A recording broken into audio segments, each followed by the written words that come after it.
絵が好きだみたいな多分思ったこともなくて、でもなんか描けるって勝手に思ってて、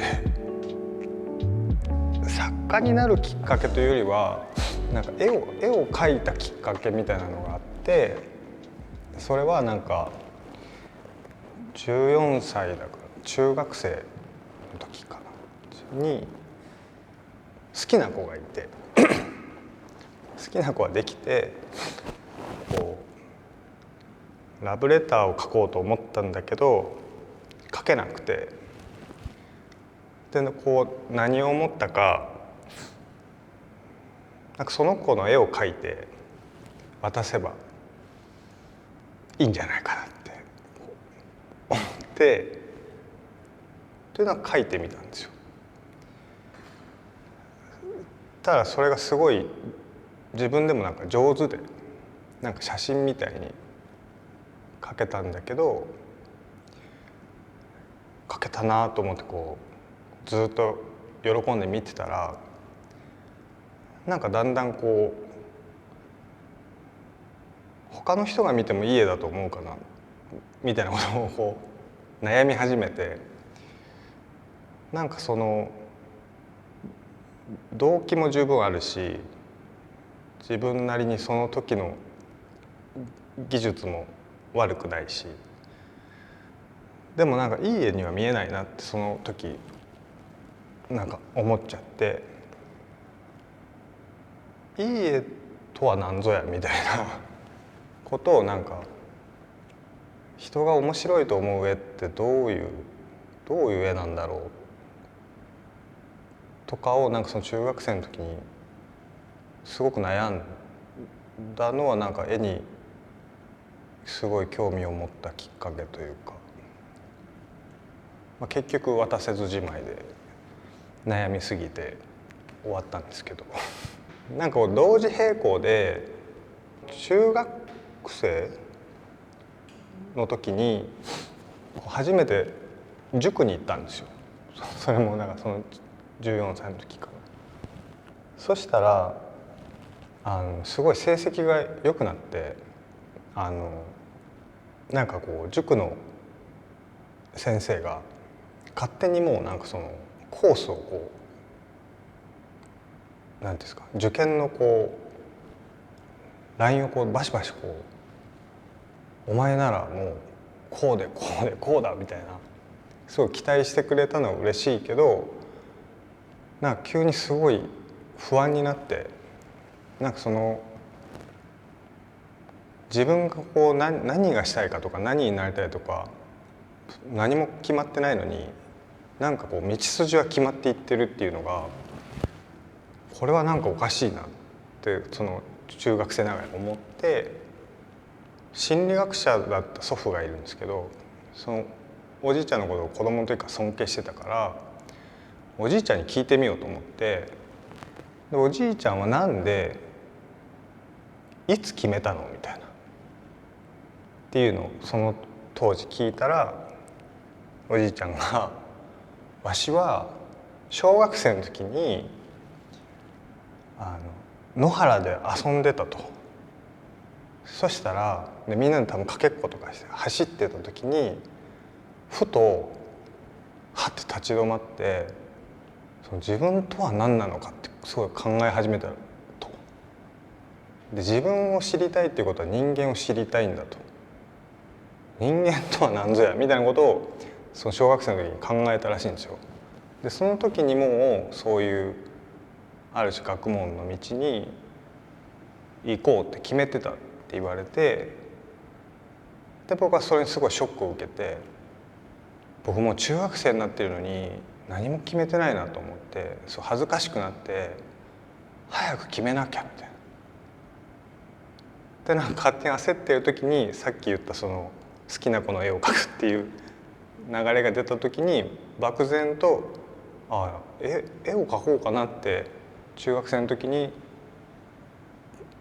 漠然と決めてたっていう。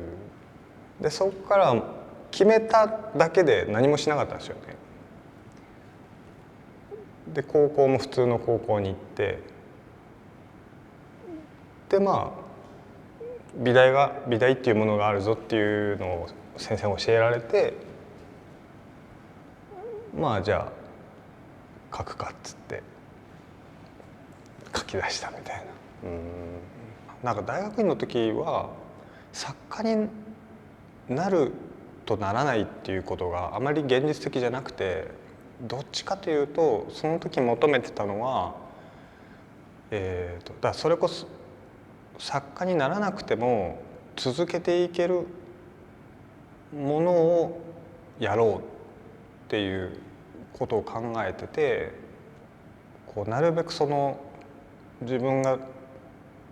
年取って変わったりしても変わらないモチベーションが持てるものを探そうって大学院の時はやっていて、その頃に多分今みたいな作品になったんですよ。だから学部生の頃は結構変な絵描いてましたね。モチーフは兄弟とか姉妹とか家族像だったけど、絵の雰囲気は結構違って、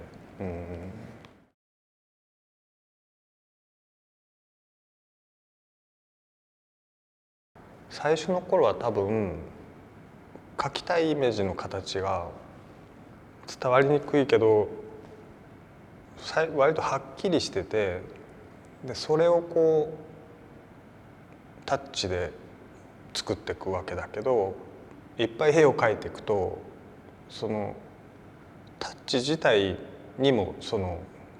自分の中で意味が出てくるし、作りたい形とタッチと絵の具がどんどんこう対等になっていく感じがあって、その方が絵がよっぽど自然に見えてきた気がして、その無理やりそのタッチとか色を形にはめていくよりは、なんかお互いがこう共同してできていった形の方が自分にとっては逆にその人が描けたって思う感覚がなんか出てきて、割と無理やりこうしようと思ったというよりは自然と変化していった。まだ変化しそうな絵と関係なくやっぱ年取るとね、親も年取るし、なんかいろいろあるじゃないですか。なんかね、こう全然普通の話ですけど、ただそのなんていうか、人って家族間でもいいし人生観でもいいし、変な言い方ですけど変わるだろうなっていう前提で、その時でもやっぱこう見るに耐える絵みたいなのが描きたいなと結構最初から思ってたんで、今昔の絵見てもそんなに嫌じゃない。なんかこれはこれでその時のなんていうかだなと思うし。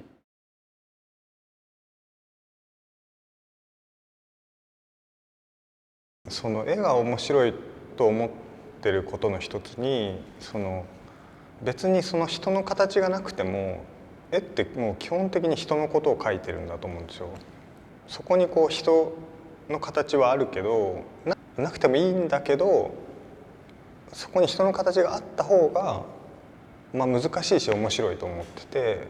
結局子供の時からつながってるんだろうけど、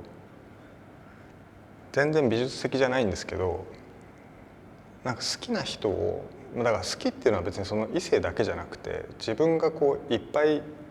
その人と関係してる、なんかいっぱい知ってる人をどう描くかみたいなっていうのがなんか根本的な多分動機とか興味にあって、だけどそんなにいっぱい好きな人っていないからなんかこう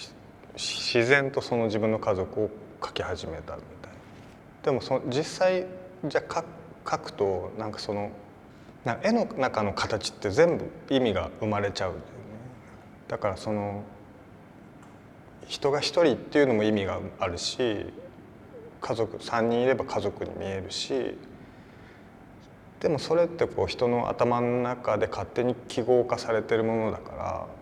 なんていうかなんか絵でそれをやるってことはなんかそういう記号をなんか解体したりすり抜けたりしてる面白さがあって。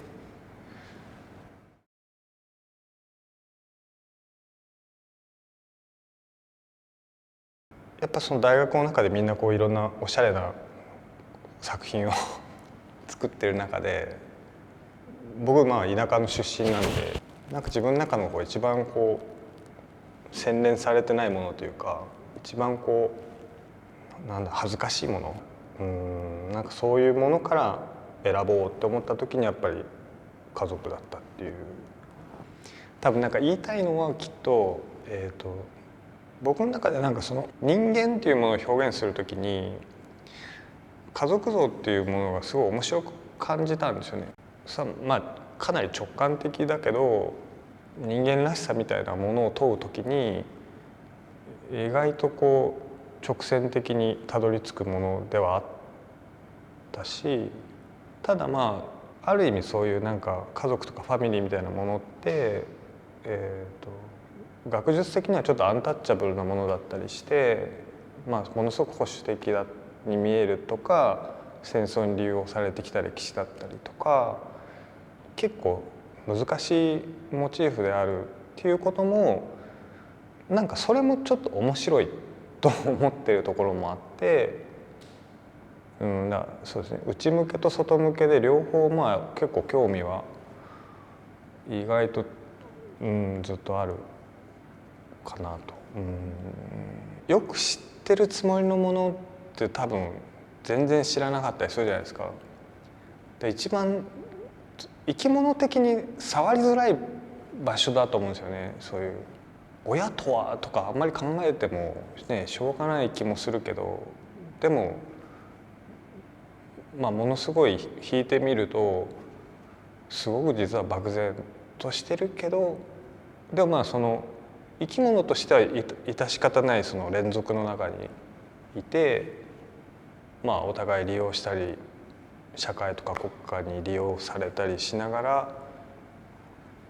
望むにも望まないにもかかわらずあるものだから、意外と面白いですよね。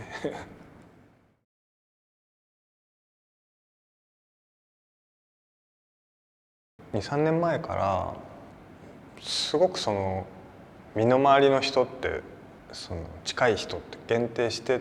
たんだけど、なんか友達とかは外に出してたんですよ。なんていうかあんまり書かなかったけど、僕今島に住んでるじゃないですか。島の友達っていてもう十数年近所で、もうなんなら隣の家みたいな、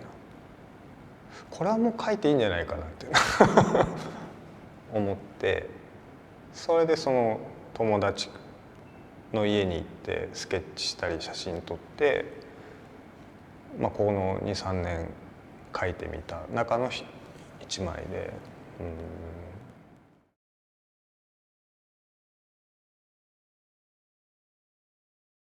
今まで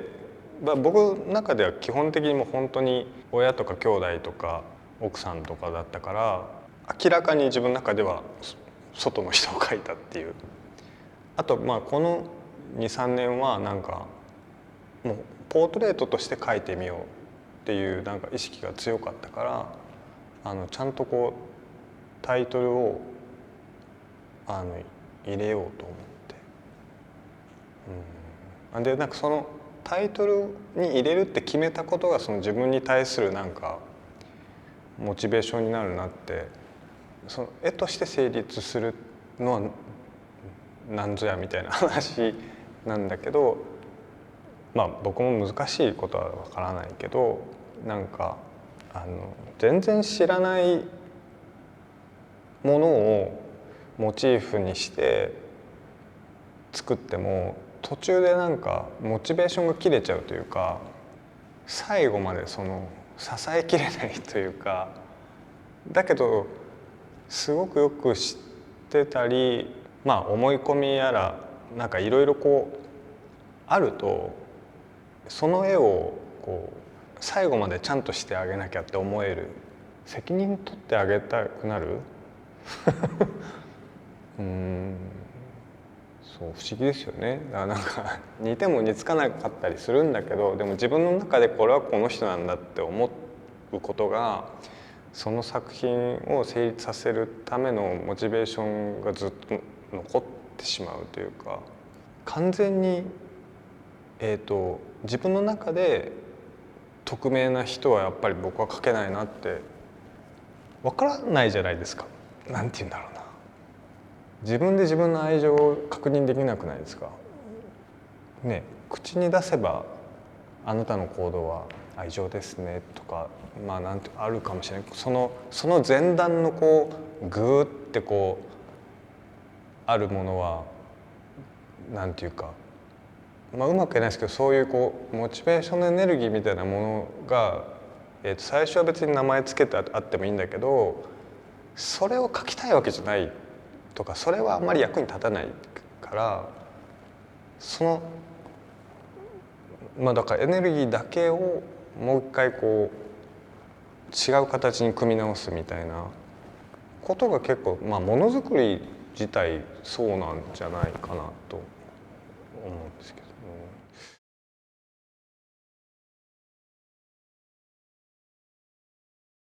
人は描いてるけど絵画にしようみたいな意識が強くて、すごくいろんな可能性をやろうと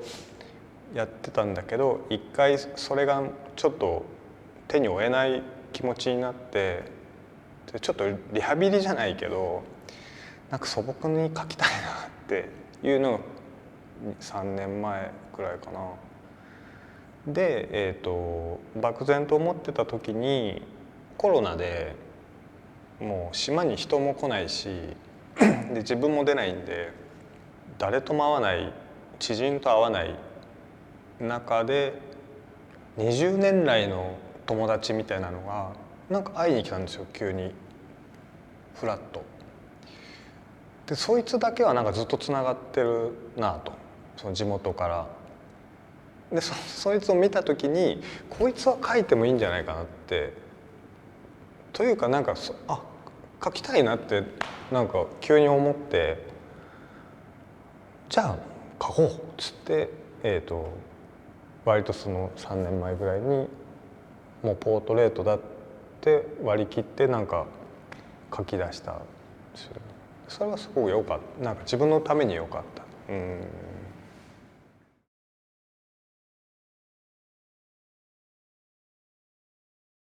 有機的なんだと思ってて、例えばそのなんだ愛情とかまあいろんな感情あるじゃないですか。でも多分絵とかが面白いのはそういう愛情とかなんだ感情とかっていうものをレッテルを剥がして、ただのそういうエネルギーみたいなものにして、でそれをそういう色とか形とかタッチに変換してねできるから面白い。だから顔とかは多分それこそ一番乗っかるとこなんだけど、でもその時の感情って多分その名前が付けれるものじゃないものに変換していくから面白い。なんか思いが乗ってるとかとはなんか違う、形を作ろうと思わなくても形になるじゃないですか、絵って。普通に考えたらこういうふうに形ができるんだけど、それとは違う動かし方とか強さとか速さとかタッチでできてきた形の方がなんかリアリティを感じる。形を作るんじゃなくて出来上がってくる形を探していくみたいな作り方をしてるから、だからそんなにできることは多くないから自然とそういう説明的な情報はなんて入りづらくなるというか、なんかね細かい情報よりもどういう強さでどういうタッチが乗っかったかっていうことが分かる、そっちの方がなんか本当は情報が多いと思っていて、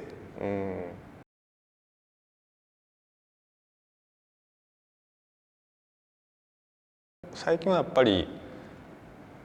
絵画として面白い映画描きたいなと思って